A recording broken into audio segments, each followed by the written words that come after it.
Pia imekuwa ni siku ya furaha ambao tumekuja pamoja ili tuweze kutangaziwa rasmi kwamba tumepokea askofu mteule wa kuchukua hatamu kutoka kwangu aendeleze jimbo la Kitui, ambaye tuko naye hapa, Askofu John Mwandi, ambaye amekuwa ni msaidizi wangu kwa njia ya kipekee Vicar General, na ndiye atakuwa anachukulia hatamu za uongozi kwa miezi 2 au 3 ijayo. Tumshike mkono, ni furaha kubwa kwa jimbo, kwa nchi yote. Nashukuru Baba Mtakatifu kwa kumchagua.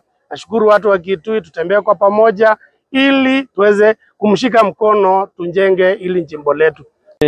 Ndio mteule askofu wa jimbo la Kitui na ninaitwa John Mwandi. Nimekuwa Vicar General hapa Kitui.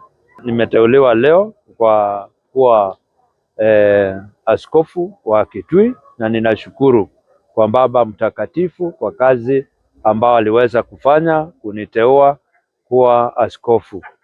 Ninataka kutoa shukurani kwa Mungu, pia kuona ninaweza na akanipatia hii wadhifa.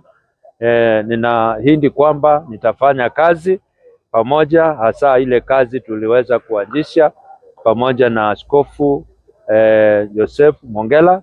Tutashikilia hiyo kazi kuenda mbele na pia kuleta kazi zingine mpya ili kanisa ya Mungu iendelee na mbele. Nitafanya kazi na watu wote ambao wako katika hii jimbo la Kitui na kwingine ili tushikane mkono pamoja, kazi ya Mungu iweze kuenda mbele.